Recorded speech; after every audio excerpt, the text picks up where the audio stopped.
हरिहंत सिद्ध सूर्योपाध्याय अर्थ के प्रकाशी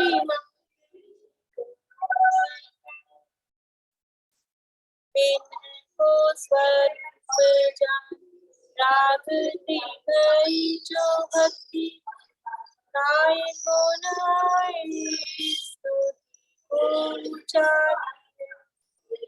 धन्य धन्य जिन्हीं काज सब आज कर जुरि बार बार वंदना मंगल कल्याण सुख ऐसो हम चाहत है वो मेरी ऐसी दशा जैसी तुम्हारी ओ मेरी ऐसी दशा जैसी तुम्हारी है मंगलमय मंगल करण नीत राग विख्यान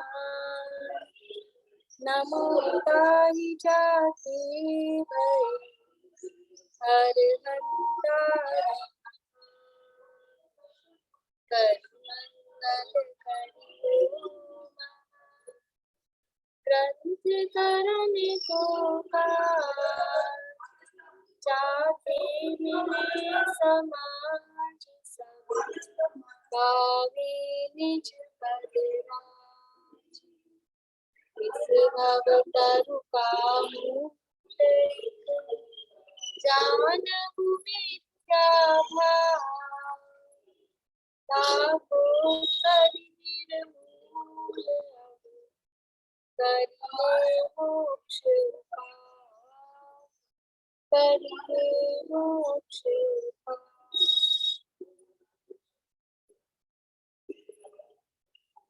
कल मैंने क्वेश्चंस भेजे थे, आप लोगों ने देखे या कल करें? पहले कितने लोगों ने किए? हाथ खड़ा करिए। 1 2 3 4 चलो कल कर लेंगे, बाकी आधे लोगों ने नहीं किए, कल कर।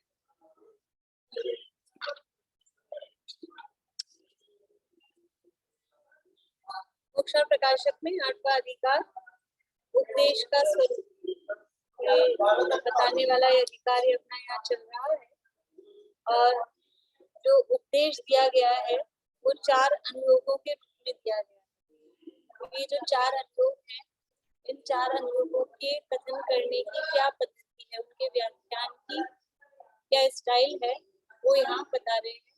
पहले तो ये 4 टाइप से क्यों दिया, तो चारों अनुयोगों का प्रयोजन बताया कि हर अनुयोग का अपना अपना प्रयोजन है। एक ही तरह से कर देते बस निश्चय का या बस जो था जैसा, ऐसा नहीं है, क्योंकि जीव अलग अलग तरह के हैं। किसको किस तरह से समझ में आता है, किसको किस तरह से समझ में आता है, इस आधार पर जो उपदेश दिया गया है वो उपदेश भी अलग अलग तरह से दिया गया है। पर उपदेश क्या दिया है? उपदेश एक ही दिया है, उपदेश 4 तरह के अलग अलग नहीं है, उपदेश तो एक ही है। निशांती कुछ पूछना आपको? कल आपने बोला था कि वर्तमान युग के व्याख्यान के विधान के मुख्य बिंदु नोट करके रखना या देख के बताना। तो उपदेश तो एक ही है, उपदेश अलग अलग नहीं दिया। उपदेश क्या है? उपदेश तो एकमात्र वितरागता का यही उपदेश है, लेकिन उसको वो वितरागता कैसे समझ में आए, कैसे समझाई जाए, तो अलग अलग स्टाइल से उसको कहा गया है। जैसे ऐसे होता है ना अपने कि बच्चे के पेट में अपने को भोजन पहुंचाना, अन्न पहुंचाना, ऐसे कहती है हमारी पुरानी होती है ना दादी नानी, ये ऐसा होता है अन्न पहुंच जाए पेट में, कैसे ऐसे शब्द बोलते हैं। आंटी हाँ कर रही है, ऐसे बोलते हैं कि कैसे भी इसके पेट में अन्न पहुंच जाए। तो अब वो अन्न किस रूप में, कि रोटी नहीं खाता है, रोटी के रूप में नहीं जाता है, तो कि दलिया बना दो, कि बिस्किट बना दो, अब आजकल और मतलब किसी भी तरह से वो उसको खा ले। चावल मतलब उसको इडली बना दो, डोसा बना दो, चेंज हो जाए, लेकिन कैसे भी। तो ये अलग अलग तरह के लोग हैं, तो उनको वो वितरागता पहुंचानी है। तो कहानी के माध्यम से, कि गणित के माध्यम से, कि कोई क्रियाओं के माध्यम से, या फिर जो वस्तु स्वरूप है मूल द्रव्यों का, तत्वों का, उस माध्यम से जैसे भी वो वितरागता उसके पेट में पहुंच जाए, ये जिनवाणी का उद्देश्य है। तो कल मैंने आपको कहा था ये प्रथमान योग से प्रयोजन नहीं, प्रथमान योग के व्याख्यान का विधान आप लोगों ने खोजे, शांति ने याद दिलाई है तो मैंने तो खोजे ही होंगे निश्चित रूप से। बोलिए शांति।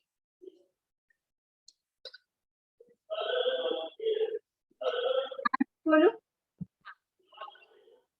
देख के बोलो। जिनवाणी में कथन करने की पद्धति को अनुयोग कहते हैं। प्रथमानुयोग में स्थूल कथन किया जाता है। यहाँ यह प्रथमानुयोग उपचारित कथन करता है। इसमें 4 तरह से इसके मुख्य बिंदु निकले हैं। मूल कथाएं तो ज्यों की त्यों रहती है, पर प्रसंगवश जो व्याख्यान होते हैं उनमें कुछ तो ज्यों के त्यों रहते हैं, पर कुछ ग्रंथकर्ता के अभिप्राय के अनुसार होते हैं। दूसरा पॉइंट है, तथा जो प्रसंग रूप कथाएं होती है वे भी ग्रंथकर्ता के अपने अभिप्राय के अनुसार हो सकती है। नंबर 3, ग्रंथकर्ता जिसकी मुख्यता से कथन करना चाहते हैं उसी का प्रथमानुयोग में पोषण करते हैं, यानी कि जिसको उन्हें मुख्य रूप से बताना है उसी के पुण्य पाप के फल आदि को वे बताते हैं। चौथा पॉइंट है, प्रथमानुयोग में उपचार रूप किसी धर्म का अंग होने पर किसी धर्म के एक अंग होने पर संपूर्ण धर्म को हुआ कह देते। 5वां पॉइंट है, आखिरी पॉइंट, प्रथमानुयोग में कोई धर्म बुद्धि से अनुचित कार्य करे उसकी भी प्रशंसा कर दी जाती है। इस प्रकार ये 5 बिंदु है व्याख्या। किस किस भी यही पॉइंट निकाले हैं? यही 5 निकाले हैं पारुल आपने? और चलिए हाथ नीचे करिए, किस किस ने पॉइंट्स निकाले हैं पहले तो ये बताइए। 1 2, बाकी लोगों ने तो निकाले ही नहीं है ना। चलिए विनिधान की आपने यही निकाले या कुछ और निकाले? यही निकाले। चलिए तो बोलिए प्रमिला जी, आपने क्या निकाले? प्रथमानुयोग में स्थूल कथन है और नहीं, ये केवल पॉइंट्स में जो ये जैसे बताए ना इसी में से बताना है। जो उन्होंने बताए हैं जीजी ने वैसे ही बताने। नहीं उन्होंने 5 निकाले हैं ना। एक हाँ। मिनट जानती, उन्होंने 5 निकाले तो आपने ये 5 ही निकाले हैं या आपने 4 निकाले हैं या आपने 6 निकाले हैं? ऐसा पॉइंट तो यही है। मैंने मेरे पॉइंट्स दूसरे हैं।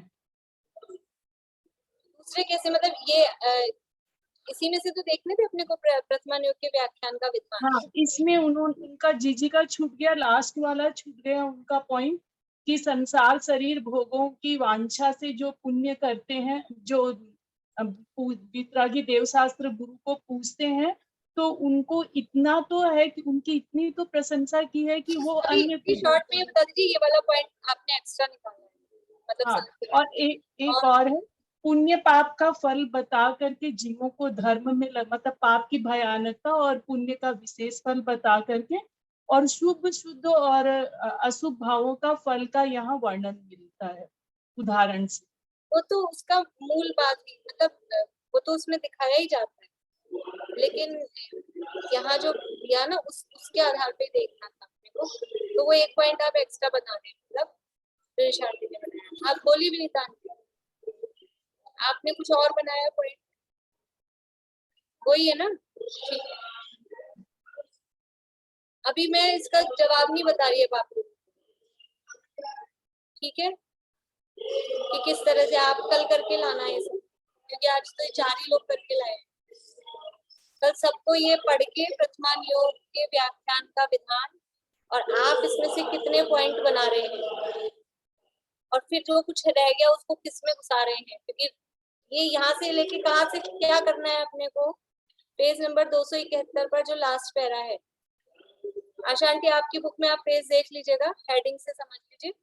अनुयोगों के व्याख्यान का विधान जो है हमारी इस बुक में 271 नंबर पेज है, वहां से लेकर और 274 के लास्ट तक कर्णानुयोग के व्याख्यान के विधान से पहले तक, वहां तक में ये प्रथमानुयोग के व्याख्यान के विधान यानी किस तरह का व्याख्यान हो रहा है उसको अपने को कुछ 4 या 5 या 6 जैसे आपको समझ में आ रहा है उतने पॉइंट्स में अपने को बनाना है ताकि अपने को याद हो सके, अपन याद कर सके उसको।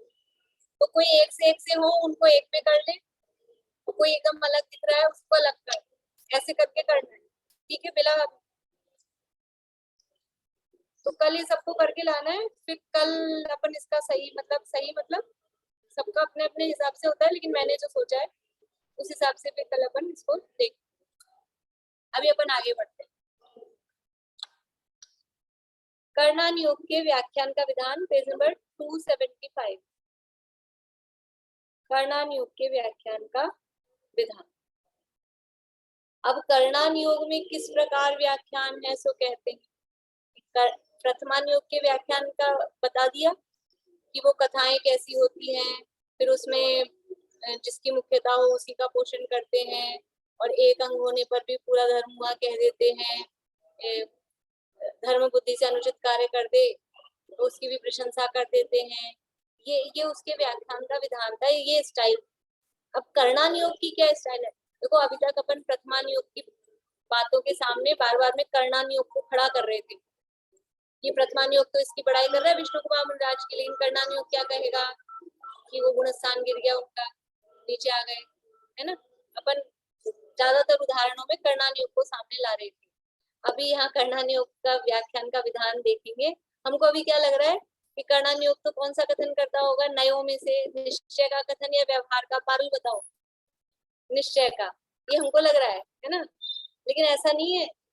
कर्णानुयोग में मुख्यतः कथन व्यवहार के होते हैं, वो यहाँ बता रहे, इसलिए ये समझना पड़ेगा। हम समझ रहे कर्णानुयोग मतलब महानिश्चय हो गया, ऐसा नहीं है, लेकिन वो स्थूल कथन है, दूर के कथन है। प्रथमानुयोग में जो व्यवहार के कथन है वो अलग टाइप का व्यवहार, कर्णानुयोग में जो व्यवहार के कथन है वो अलग टाइप का व्यवहार है। कर्णानुयोग में निश्चय के भी कथन है, लेकिन मोस्टली कथन व्यवहार के।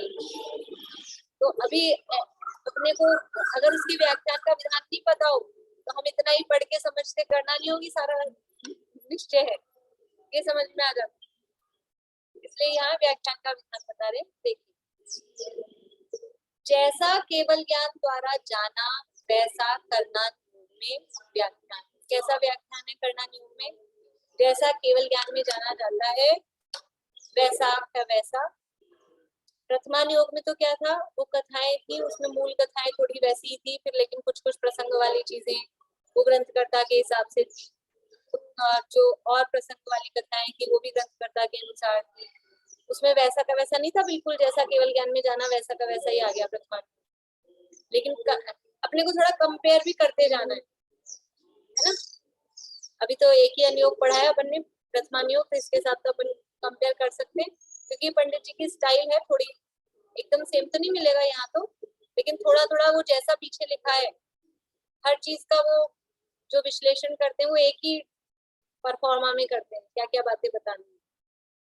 तो वहां क्या था, वो कथाओं वाली बात थी, वो जो कि तो मूल तो थी, लेकिन बाकी चीजें उसमें चेंज भी थी। यहाँ क्या है, जैसा केवल ज्ञान द्वारा जाना वैसा कर्णानुयोग में व्याख्यान। लेकिन अब क्या कह रहे हैं, तथा केवल ज्ञान द्वारा तो बहुत जाना। अब जैसा केवल ज्ञान में जाना वैसा व्याख्यान है, तो जितना केवल ज्ञान में लोकालोक जानने में आ गया इतना वो सारा का सारा लिख दिया क्या, तो व्याख्यान हो गया क्या सारा? ऐसा नहीं है, हो ही नहीं सकता है, हो ही नहीं सकता है। जितना ज्ञान जानता है उतना वाणी में नहीं आता। दिव्य ध्वनि में सारा आ जाता है कि केवल ज्ञानी भगवान जितना जानते हैं, आलोक सहित 3 लोक, 3 काल के, एक एक द्रव्य, उनके एक एक गुण, उनके एक एक पर्याय और बारीक से बारीक सब जानते हैं, तो वो सारा वो दिव्य ध्वनि में आ जाता है। सारा आ जाता है क्या? नहीं आता है। जितना केवल ज्ञान में जाना जाता है उसका अनंतवा भाग वाणी में आता है। अब आप सोचो कि इतना वाणी में आ गया तो केवल ज्ञान में कितना जाना गया, और जितना वाणी में आया उतना सारा का सारा वो गंधर्व परमात्मा ने लिख दिया। मतलब वो हाथ से नहीं लिखते, मतलब वो गूंथा गया द्वादशांग के रूप में, नहीं, वो पूरा गूंथा नहीं जाता है। जितना हमें ज्ञान होता है उतना हम बोल नहीं पाते, तो आप लोग फील करते होंगे हमें आ तो रहा है लेकिन बोल नहीं पा रहे, होता है ना ऐसा। तो जितना ज्ञान में है उतना वाणी में नहीं आता, और जितना बोला जाता है वैसा लिखा नहीं जाता है, इतना लिखा नहीं जाता है। ये मुझे समझ में आता है जब मैं नोट्स बनाती हूँ, तो पढ़ाते समय तो जितना पढ़ा दिया गया वो लिखने में नहीं आता है वैसा, उस तरह से वो लिखने में आ ही नहीं सकता, आता ही नहीं। तो अब वो जो लिखा गया है उसमें से भी वो 4 अनुयोग रूप में लिखा गया है, तो एक अनुयोग है कर्णानुयोग। समझ में आ रही कितना कम कम कम होता जा रहा है। इसलिए केवल ज्ञान द्वारा तो बहुत जाना, परंतु जीव को कार्यकारी, जीव कर्मादि का व त्रिलोकादि का ही निरूपण इसमें होता है। केवल कर्णानुयोग से रिलेटेड भी ले कि केवल ज्ञान गम्य बातों का वर्णन इसमें है, तो केवल ज्ञान में तो बहुत सारी और भी बहुत सारी बातें जो यथार्थ हैं, सूक्ष्म बातें हैं, वो जानी गई हैं। फिर कर्णानुयोग में किसका वर्णन है कि जो जीव के लिए प्रयोजनभूत, जीव को प्रयोजनभूत, जीव को कार्यकारी मतलब उसको प्रयोजनभूत जीव कर्मादि का, जीव का भी वर्णन है और जीव के साथ में कर्म का, जीव कर्मादि का व त्रिलोक आदि का ही निरूपण इसमें होता है। देखो कर्णानुयोग में अपन ने जो रत्नकर्ण शावकाचार्य की परिभाषा देखी थी ना, कर्णानुयोग ध्यान है किसी को?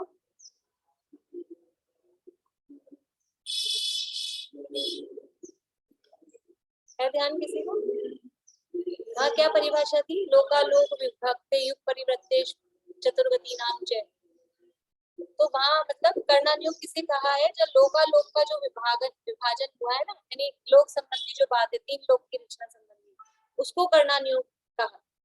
रत्नकर्ण शावकाचार्य में सुमंत भद्राचार्य, वहां पे कर्मों की बात को नहीं लिया कि कर्मों का वर्णन वो कर्णानुयोग है, लेकिन यहाँ टोडरमल जी साहब ने कर्मों के वर्णन को, कर्म संबंधी जो बातें हैं उनको भी कर्णानुयोग में लिया है, रत्नकर्ण शावकाचार्य में नहीं लिया है।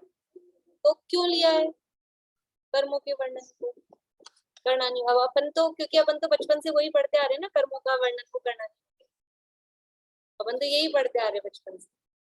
लेकिन टोडरमल जी सामने इसको कर्णानुयोग में लिया। क्यों? क्योंकि कर्णानुयोग में करण गणित की मुख्यता होती है, और जब कर्मों की चर्चा अपन करते हैं तो उसमें गणित संबंधी बातें आती ही है, और कर्मों की बात करने में जीव के परिणामों की भी विशेष रूप से बात आती है। कर्म की जब चर्चा करते हैं तो कर्म बंधते कैसे हैं, किस तरह से बंधे हैं, उसमें संक्रमण कैसे हो रहा है, उत्कर्षण कैसे हो रहा है, अपकर्षण कैसे हो रहा है, ये बिना जीव के परिणामों के थोड़ी ना हो जाएगा। कर्म की अवस्थाओं में जो परिवर्तन हो रहा है, कर्म का बंध भी हो रहा है, उदय भी आ रहे हैं, उत्कर्षण अपकर्षण संक्रमण जो भी काम हो रहे हैं वो सब जीव के परिणामों के निमित्त से ही होते हैं। तो वो जो जीव के परिणाम, तो परिणाम है, इसलिए उसको कर्णानुयोग में लिया, और जो गणित संबंधी पोर्शन भी इसमें होता है इसलिए उन्होंने इसको कर्णानुयोग के अंतर्गत रखा है। तो कर्णानुयोग में किसका निरूपण होता है? जीव को कार्यकारी, जीव कर्मादि का, जीव को कार्यकारी, जीव को कर्म कार्यकारी है, क्या लिख रहे हैं? जीव को कार्यकारी, जीव, तो जीव को जीव कार्यकारी है वो तो समझ में आता है। जीव को कार्यकारी कर्मादि, ये कर्म भी कार्यकारी है, प्रयोजन भूत है, उनको भी जानना जरूरी है।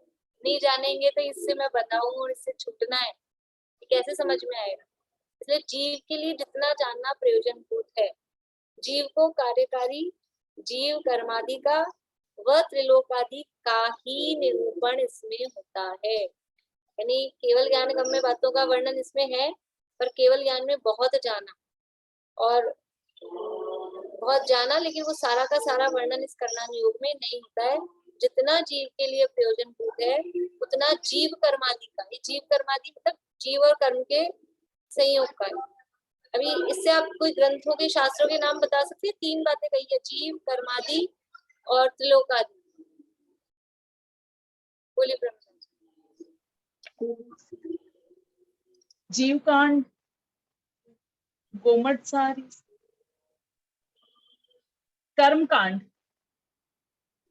तो ये 3 नाम हो गए तीनों।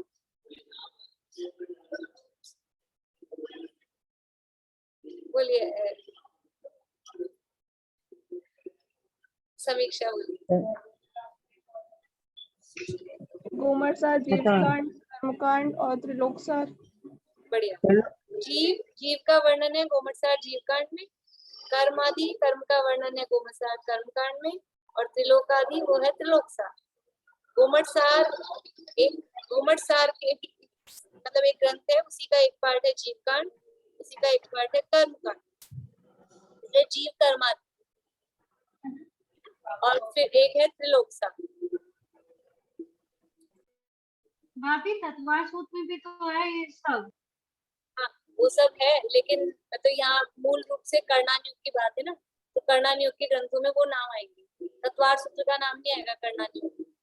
तत्वार सूत्र में तो सारा है, कर्णानियुग का भी है, फिर अभी द्रव्यानियुग का भी है, चरणानियुग का 7वें अध्याय में पढ़ा था, वो चरणानियुग का था।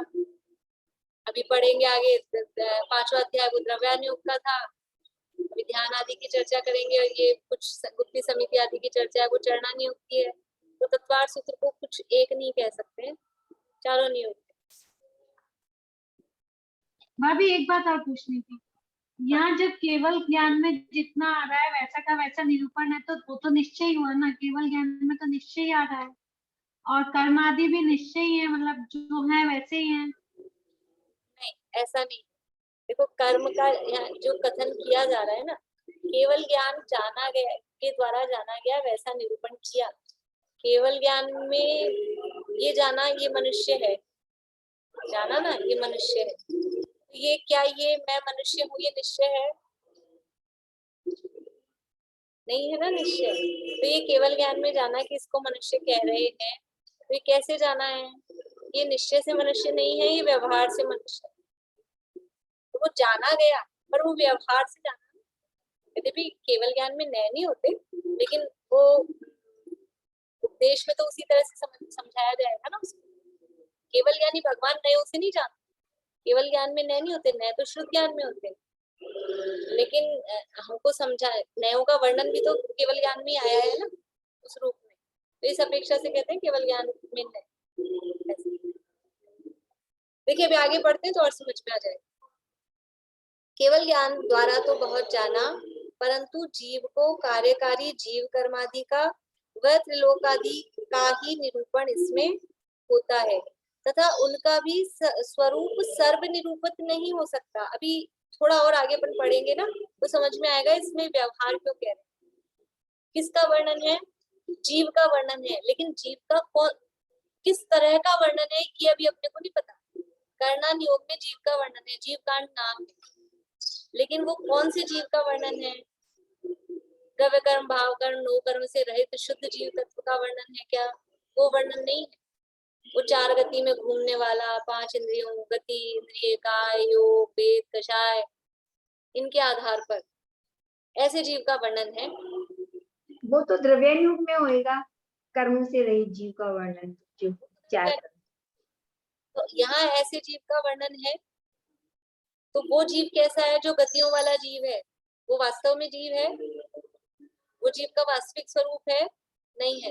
तो गतियों वाले जीव का वर्णन किया कि जीव 4 गति वाला है, मनुष्य जीव, देव जीव, नारकी जीव। तो निश्चय हुआ कि व्यवहार हुआ ना। तो कर्णानियोग में ये वर्णन है, तो किसका वर्णन हुआ?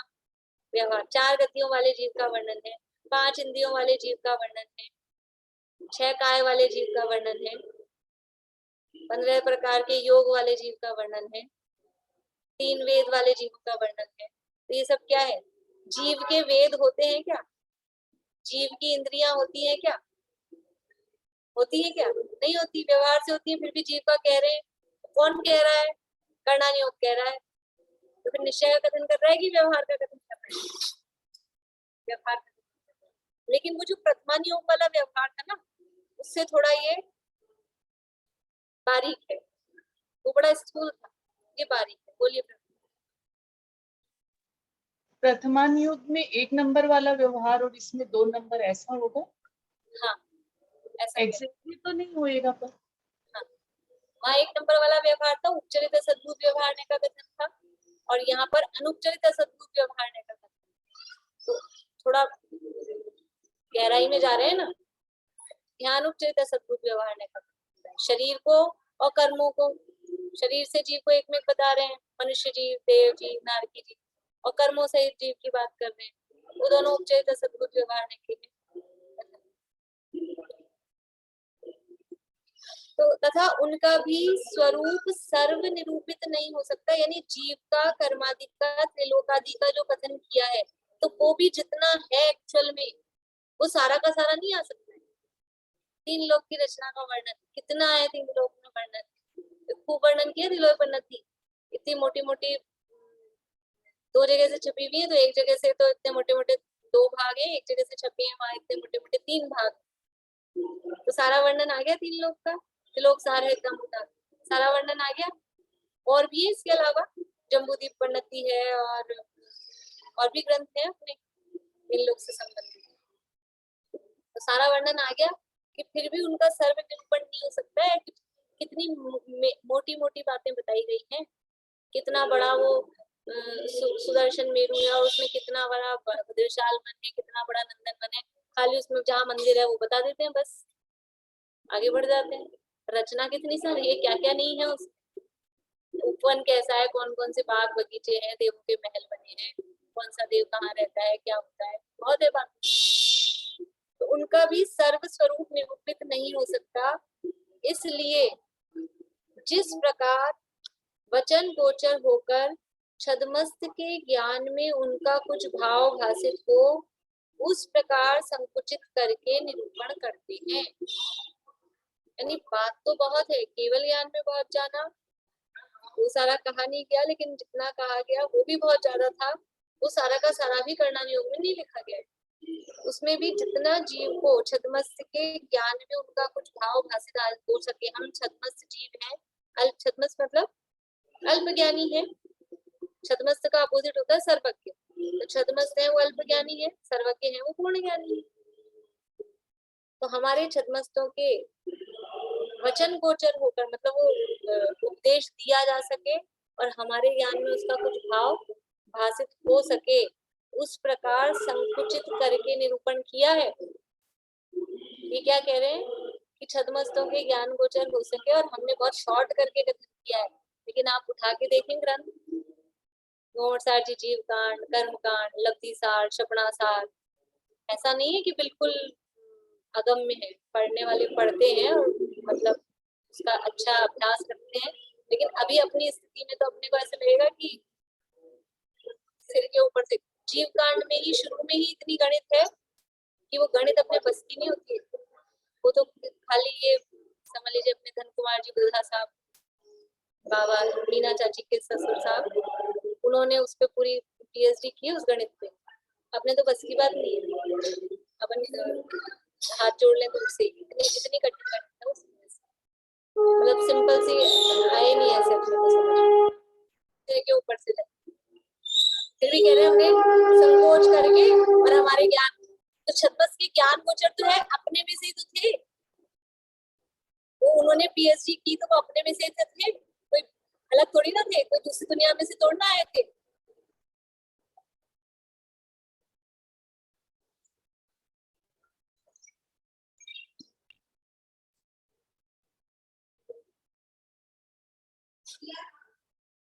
आवाज आ रही है? आ रही है भाभी की? आ गई। ठीक। तो ये छद्मस्त को के ज्ञान में कुछ भाव भाषित हो, उस प्रकार संकुचित करके निरूपण करते हैं। मतलब क्या कह रहे हैं कि अभी अपने को जितना कर्णानुयोग के ग्रंथ, जो भी कर्णानुयोग का विषय उपलब्ध है, वो हम समझ सकते हैं क्योंकि छद्मस्त के ज्ञान गोचर है, और हमारे में से किसी एक को भी समझ में आया है, इसका मतलब है हम भी समझ सकते हैं। ऐसा नहीं कि वो समझ में नहीं आ सकता है। ये हमारी कमजोरी है, हमारा प्रमाद है, हमारा आलस है, क्योंकि हमने अपने उपयोग को दूसरी जगह, कषाय हावी होती है तो ज्ञानहीन होता है, इसलिए समझ में नहीं आता है। इसलिए अपने को लगता है हाथ जोड़ो दूर से, हमारे बस की बात नहीं।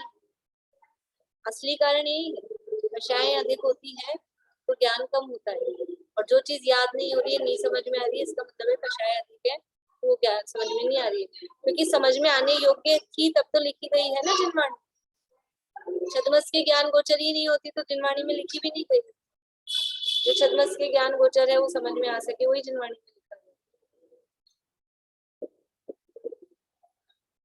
इसलिए जिस प्रकार वचन गोचर होकर छद्मस के ज्ञान में उनका कुछ भाव भाषित हो, उस प्रकार संकुचित करके निरूपण करते हैं। यहाँ उदाहरण, अब उदाहरण बता रहे, ये जो जितनी 3-4 लाइनों में जो बात की ना उसको समझा रहे हैं वापस से, कि जीव के भावों की अपेक्षा गुणस्थान कहे।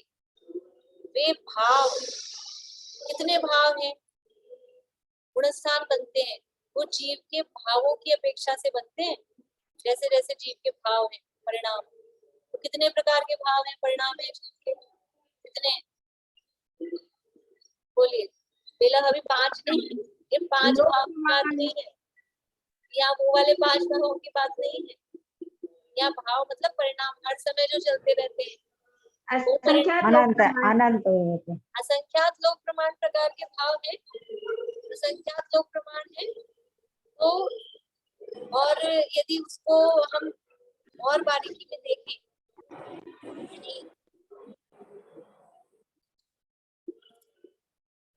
यानी कषायों की तरफ से देखते हैं तो असंख्यात लोक प्रमाण है, लेकिन यदि वैसे देखा जाए तो अनंत प्रकार के हैं, अनंत प्रकार के। तो कह रहे जीवों के भावों की अपेक्षा गुणस्थान कहे हैं, वे भाव अनंत स्वरूप सहित वचन गोचर नहीं है। वो इतने भाव हैं, गुणस्थान कहे हैं। तो अब अनंत अनंत गुणस्थान बताते क्या, कितने गुणस्थान है, ये अनंत होते हैं गुणस्थान, हर जीव का अपना अलग ही होता है पर्सनल, जिसके जैसे भाव हो रहे हैं इसका वो गुणस्थान। मिथ्यात्व में कितनी तारतम्यता है, सबका मिथ्यात्व एक सा होता है क्या, सबका मिथ्यात्व एक सा होता है, नहीं होता है। सब सम्यक दृष्टियों का सम्यक तो एक सा होता है क्या, सम्यक मतलब सम्यक तो स्वरूप तो एक सा है, लेकिन उनके जो वही परिणाम विशुद्धि, जैसे हम विशुद्धि शब्द कहते हैं, नहीं होती। इसका प्रत्यक्ष उदाहरण एक जगह दे दिया, 5वां गुणस्थान, वहाँ 11 स्तर बना दिए ना, वो भी 11 नहीं होते खाली, वो भी 11 ही बनाए हैं बच्चे। बोलिए प्रमिला जी, आपको कुछ दिक्कत लग रही है? नहीं, ठीक है, ऐसा लग रहा है कि आपको कुछ समझ नहीं आ रहा है। चलिए, मैं ये बोलना चाह रही थी ना कि समानता की अपेक्षा अनिवृत्तीकरण है और बाकी सब में तो असमान ही भाव है। अपन ने करण में पढ़े ना कि सारे परिणाम अनुपृष्टि रचना में कितने परिणामों की अपेक्षा से बताया गया। तो अनिवृत्तीकरण तो कहाँ है अभी, तो ऐसे देखा जाए तो अनिवृत्तीकरण में जब जीव पहुंच रहे हैं वहां से समान हो रहे हैं, लेकिन उससे नीचे तो कितने परिणाम, कितने तरह के, वो सब असमान ही है। और अभी तो नाना जीवों की अपेक्षा एक जीव के भी देखें तो कितने तरह के भाव होते हैं, एक जीव के भाव कितने, अपने अपन देखें कि हर अगर कोई वो लगती हो ना ईसीजी की मशीन, जैसे ईसीजी की मशीन लगती है तो वो कैसे ऊपर नीचे चलता रहता है उसमें, ऐसे हमारे परिणाम समझ में आए, कैसे हमारे भाव हो रहे हैं, कब कैसे क्या परिणाम। तो जीव के भावों की अपेक्षा गुणस्थान कहे हैं, वे भाव अनंत स्वरूप सहित वचन गोचर नहीं है। वहां बहुत भावों की एक जाति करके 14 गुणस्थान कहे हैं। जैसे द्रव्य कितने होते हैं, द्रव्य 6 होते हैं, तो 6 ही होते हैं द्रव्य, वो सबकी एक जाति करके होते कितने, अनंतानंत, लेकिन इन सबकी एक जाति करके ये सबको एक में मिला दिया। जो एक से थे ज्ञान दर्शन स्वभावी, उनको एक कर दिया, जो स्पर्श गंध वर्ण वाले थे उनको एक कर दिया। एक बेटा यहाँ बातें बंद करो, यहाँ बातें। तो जैसे वहां एक जाति करके कहा ना द्रव्यों, ऐसे ही यहाँ जीवों के भाव तो बहुत हैं, लेकिन कितने सारे गिनाए, तो कुछ कुछ भावों को एक करके 14 है। आप देखो कितना शॉर्ट किया है, अनंत को 14 में घुसा दिया, द्रव्यों में तो और शॉर्ट किया है, अनंत से उनको 6 में डाला है। ये भी एक मतलब कला है, कैसे कर सकते हैं। बोलो पारस। भाभी छठे सातवें गुण स्थान से तो सिर्फ ध्यान की दशा है, और अनिवृत्तिकरण जो होता है उसमें तो परिणाम समान ही होते हैं, तो फिर ऊपर के गुण स्थानों में तो समान ही परिणाम होंगे ना सभी जीवों के। नहीं होंगे, ध्यान की अवस्था में भी वो सबकॉन्शियस मतलब अबुद्धि पूर्वक वो यानी उपयोग आत्मा में भी है और अबुद्धि पूर्वक से वो भी चलते हैं, तो अबुद्धि पूर्वक विकल्प कहते हैं, वो भी चलता रहता है। तो मतलब अनिवृत्तिकरण में भी परिणाम अलग अलग होते हैं सभी जीवों के। अनिवृत्तिकरण में तो समान है, वहां से सब जीवों के परिणाम समान है, लेकिन उससे पहले भी 8वां गुण स्थान है, 6वां 7वां गुण स्थान है, वहां भी अलग अलग तरह के परिणाम। तो मतलब 11वें गुण अनिवृत्तिकरण कौन सा गुण स्थान है, उससे सबके बराबर होते हैं। वहां से 12वें गुण, नवे गुण स्थान से लेके वहां सबके परिणाम एक से ही होते हैं। हाँ, लेकिन उसके नीचे देखेंगे तो भी कितना अंतर है ना, उसके नीचे में अंतर। और ये तो अपन वैसे परिणाम देखते हैं, लेकिन पुरस्कारों में देखें वो करण की अपेक्षा से देखा जा रहा है तो अनिवृत्तिकरण से सभी जीवों के परिणाम समान है, लेकिन फिर भी हम अंतर देखते हैं तो हमने सिद्धों में भी अंतर किया कि नहीं। 10वें अध्याय का लास्ट सूत्र, चतुर्थ सूत्र में 10वें अध्याय का अंतिम सूत्र है, वहां सिद्धों में भी अंतर कर दिया, तो अंतर भी है। तो वो भाव का अर्थ अकेला, देखो भाव शब्द है ना वो बहुत व्यापक है, भाव शब्द में उसका पेट बहुत बड़ा है, तो अकेले ये अपने ये वाले भाव ही नहीं, वो और दूसरे टाइप के भी भाव उसमें, मतलब बाहर की जो भी चीजें हैं वो भी उसमें शामिल है। बोले आशा। अनिवृत्तिकरण में जैसे सर्व जीवों के समान बताते हैं, लेकिन जो खुद एक जीव है उसके भी तो डिफरेंट हो सकते हैं ना, उसमें एक के बाद एक, एक के बाद एक के बाद एक तो डिफरेंट होगा ही, होगा ही ना, वो तो सब जीवों में के हिसाब से समान है। उसमें ये बताया गया है कि अनिवृत्तिकरण में प्रवेश किया तो जो पहला समय होगा, जो जीव अनिवृत्तिकरण में एंट्री लेगा और फर्स्ट समय पे उसके यही वाला परिणाम होगा, फिर वो जब सेकंड समय में पहुंचेगा तो उसका यही वाला परिणाम होगा, फिर वो थर्ड समय में पहुंचेगा तो उसका यही वाला परिणाम होगा। हाँ, तो लेकिन वो भी परिणाम तो भिन्न भिन्न है ना, वहाँ भी कोई एक चीज तो नहीं बन गई ना, वो भी भाव तो अलग अलग है ना। ऊपर बढ़ेगी तो परिणाम तो बदलेगी नहीं, तब तो हाँ। अलग ही तो ऊपर बढ़ रहा है, नहीं तो हाँ, फिर कोई परिणाम बढ़ेगा तो वो आगे कैसे पहुंचेगा।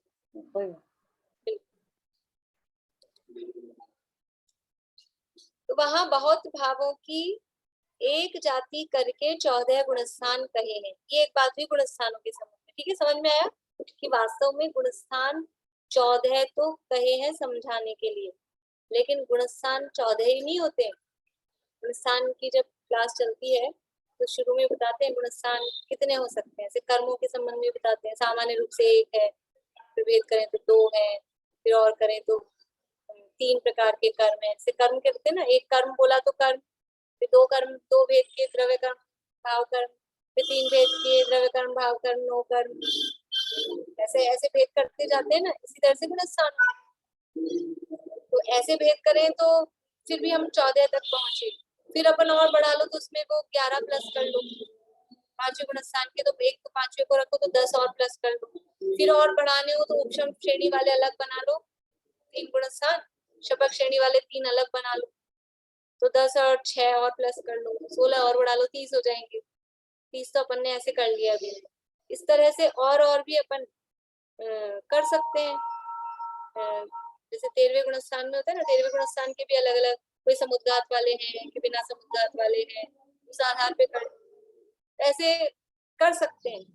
तो अपने से तो कितने होंगे, 30 32 35 इतने कर लेंगे जैसे, पर कितने हो सकते हैं, लेकिन फिर भी कितने बताए हैं यहाँ पर, 14 बताए।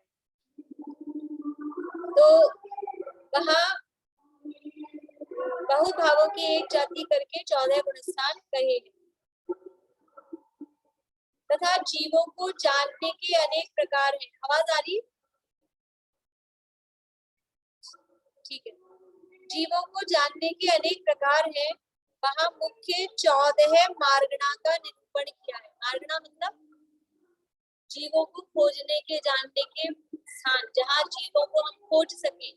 संसारी जीव को कहाँ खोजे? संसारी क्या, सामान्य रूप से जीव को खोजना है, तो कहाँ खोजे? सभी जीवों को, संसारी मुक्त सब में लाना। तो जीव को कैसे पता करें, कहाँ खोजे, कहाँ ढूंढे?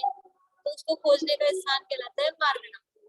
तो कह रहे हैं कि वैसे तो जीवों को जानने के अनेक प्रकार हैं, अलग अलग तरह से बहुत प्रकार हैं, लेकिन फिर भी 14 मुख्य कर दिए उसमें से, और उनको 14 मार्गणा कहा है। इस तरह से 14 मार्गणा का निरूपण किया है। उसी प्रकार से यहाँ कर्म की बात की है कि कर्म परमाणु अनंत प्रकार शक्ति युक्त है, उनमें बहुतों की एक जाति करके 8 व 148 प्रकृतियां कही है तथा त्रिलोक में अनेक रचनाएं हैं, वहाँ कुछ मुख्य रचनाओं का निरूपण कहते हैं तथा प्रमाण के अनंत भेद है, वहाँ संख्यात आदि 3 भेद व 21 भेद निरूपित किए हैं। इसी प्रकार अन्यत्र जानना। ये 2-3 चीजें और है, थोड़ी सी चर्चा इनकी कल करेंगे। या मैं भक्ति चालू हुई ना, तो मुझे बहुत आवाज आती है उसकी। आप लोग पढ़ना, थोड़ा सा आगे पढ़ना, तो और वो जो काम किया है ना, वो जिन्होंने आज नहीं किया है वो करना है। 11वें गुणस्थान में परिणाम तो अलग अलग होंगे ना? वो जो जिस अपेक्षा से कह रहे हैं ना अनिवृत्तिकरण वाला, उस हिसाब से तो सबके एक से हाँ। अनिवृत्तिकरण गुणस्थान से लेके फिर अब परिणामों में भेद दिया। जो भी गुणस्थान है ना, तो 11वें गुणस्थान के पहले समय में जो जीव होंगे उनके जैसे भी परिणाम जहाँ होंगे। जैसे एक जीव तो दबा रहा है परिणाम, और एक क्षय करता हुआ जा रहा है, शुद्धि ज्यादा हो रही है 11वें में उसकी। क्षय करता हुआ कौन जा रहा है? 11वें में नहीं, दबाने वाला ही जा रहा है। 10वें में तो मतलब वो ऊपर जा रहा है बार बार। इसलिए कह रही हूँ 10वें में उपशमन के गुणस्थान ही अलग है। ये तो अपन ने शॉर्ट करने के लिए एक ही बार में गिना है। 8, 9, 10 एक ही गिना उपसम है। श्रेणी के अलग और छपक होना श्रेणी के चाहिए, अलग। एक्चुअल में होना चाहिए 8, 9, 10 के बाद फिर से 8, 9, 10, मतलब वो शपथ के अलग होने चाहिए। वो उनके परिणाम शपथ वाले, उपसम वालों के अलग। बोलिए। मैम ये जो है ना, परंतु जीव को कार्यकारी जीव, ये वर्ड समझ में नहीं आया मुझे। जीव को कार्यकारी जीव नहीं है। अब मैंने 3-4 बार पढ़ा था, आपने मेरी पढ़ने की टोन नहीं सुनी। जीव को कार्यकारी जीव कर्माधिकार, जीव मतलब प्रयोजनभूत जीव और कर्म, जीव को प्रयोजनभूत जीव के संबंधित बातें और कर्म के संबंधित बातें। जीव को प्रयोजनभूत जीव के बारे में जीव को जानना है ना, तो मनुष्य जीव, देव एक इंद्रिय जीव, दो इंद्रिय जीव, स्त्री वेद वाला जीव, पुरुष वेद वाला जीव, ये जीव है। ये जीव को कार्यकारी जीव और कर्म आदि, कर्म जो भी बनना है। समझ में पूरा नहीं समझ में आया अभी। तो जीव को हमको क्या समझना है? हमको जीवों को समझना है। तो हमको जीवों के बारे में क्या समझना है कि गतियों में जीव क्या माइक बंद करिए, पर डिस्टर्बेंस आ रहा है। हमको गतियों में जीव दिखाई देता है, हमको इंद्रियों वाला जीव दिखाई देता है, हमको कोई वेद वाला जीव दिखाई देता है, ऐसे दिखाई देते ना हमको। कोई कषाय वाला जीव दिखाई देता है, कोई ज्ञान वाला, कोई मति ज्ञान वाला दिखता है, कोई अन्य परे ज्ञान वाला दिखता है, कोई अग्नि ज्ञान वाला दिखता है। तो अलग अलग तरह से दिखते हैं ना। तो हमको क्या जानना है? तो ये जीव को जानना है। तो जीव को कार्यकारी जीव, यानी जीव को, जिस जीव को जानना है ऐसा वो जीव, और कर्म आदि के बारे में जानना है तो कर्म आदि।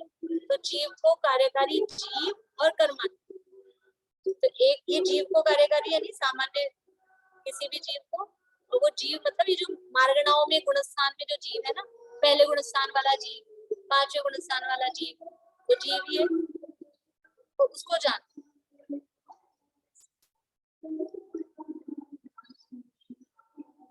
बोलिए विनीता, अनम्यूट करिए, अनम्यूट करिए। जैसे निवृत्तिकरण की बात आई है, आज मेरा मतलब कहने का करण की अपेक्षा या शुद्धि की अपेक्षा तो समान है, समान शब्द कहा जाता है, ठीक है कि निवृत्तिकरण में समान परिणाम वाले होते हैं, लेकिन एक जीव के दूसरे जीव से परिणाम या भाव कभी भी नहीं मिलते, इस अपेक्षा तो भिन्न भिन्न ही होते हैं। नहीं नहीं नहीं, अनिवृत्तिकरण में मिलते हैं, अनिवृत्तिकरण में मिलते हैं। ये जो कथन है ना वो सामान्य कथन है संसारी जीवों की अपेक्षा। नहीं, जैसे शुद्धि की अपेक्षा तो ठीक है, करण की अपेक्षा, क्या एक जीव के परिणाम दूसरे जीव से परिणाम से फोटोस्टेट के बराबर होते हैं? अनिवृत्तिकरण में हाँ, अनिवृत्तिकरण के पहले समय में एक जीव के परिणाम वो जो दूसरा अनिवृत्तिकरण के पहले समय में है उससे मिलते हैं। मतलब एक यदि आत्मा जीव की बात सोच रहा है, दूसरा आत्मा के नाम से सोच रहा है या केवल ज्ञानी की सोच रहा है, इस तरह से समान सोचते हैं, समान विचार करते हैं। अभी उदाहरण को मान ले अपन, हाँ तो समान सोचते हैं। अगर इसको स्थूल उदाहरण मान ले, ऐसा तो नहीं शुद्धि सोचते की हैं। अपेक्षा स्थूल में कर तो रहे हैं ठीक है, स्थूल में तो शुद्धि ठीक है। की अपेक्षा। ये तो उदाहरण में मतलब जो भी उस समय परिणाम होते हैं वो समान ही होते नहीं वो तो ठीक है जी, उदाहरण में तो समझ में आ रहा है, मेरे को ऐसा लगा, ऐसा तो बिल्कुल फोटोस्टेट ही, हैं। हाँ, क्योंकि फोटोस्टेट होती है, बिल्कुल बिल्कुल फोटोस्टेट। अच्छा फोटोस्टेट ही कहा जाता है। अच्छा अच्छा, मैं तो शुद्धि की अपेक्षा समझती थी, शुद्धि की अपेक्षा बराबर होते हैं। तो शुद्धि बराबर है तभी तो परिणाम एक से है ना। हाँ ना, वो तो ठीक है, लेकिन ये थोड़ी कोई एक जो दो अक्षर सोच रहा है वो दो ही सोचेगा या तीन नहीं सोचेगा, बिल्कुल ऐसा फोटोस्टेट वाली बात जो सोच रहे हैं, यदि ऐसा है तो बड़ा बड़ी बात है जी, फिर तो जीवों के परिणाम भिन्न भिन्न कहे जाते हैं, वो बात सच का निकली। देखो वो आप जो कह रहे हो ना, वो सोचना वो अबुद्धिपूर्वक में जो चले वहाँ हाँ ऐसा हाँ है। अनिवृत्तिकरण में जितने भी जीव आते हैं और अनिवृत्तिकरण से आगे गुण स्थानों में ले हाँ जी, हाँ जीव सबके फिर एक से ही परिणाम रहते हैं। तो वहाँ मुख्य बात तो शुद्धि की अपेक्षा ही है कि वहाँ जीवों की वो हाँ हाँ, परिणामों की शुद्धि समान होती है। शुद्धि की अपेक्षा तो ठीक है जी बिल्कुल, लेकिन जैसे कहते हैं ना हर जीव के परिणाम अलग अलग होते हैं, उस बात की तो अपेक्षा। आप जो कह रहे हो कि वो क्या सोचता है, तो वो जो ध्यान में वो जो हाँ हाँ, वो चलेगा अलग है, पैसेंजर योग अबुद्धिपूर्वक अलग है, अबुद्धिपूर्वक की बात अलग है।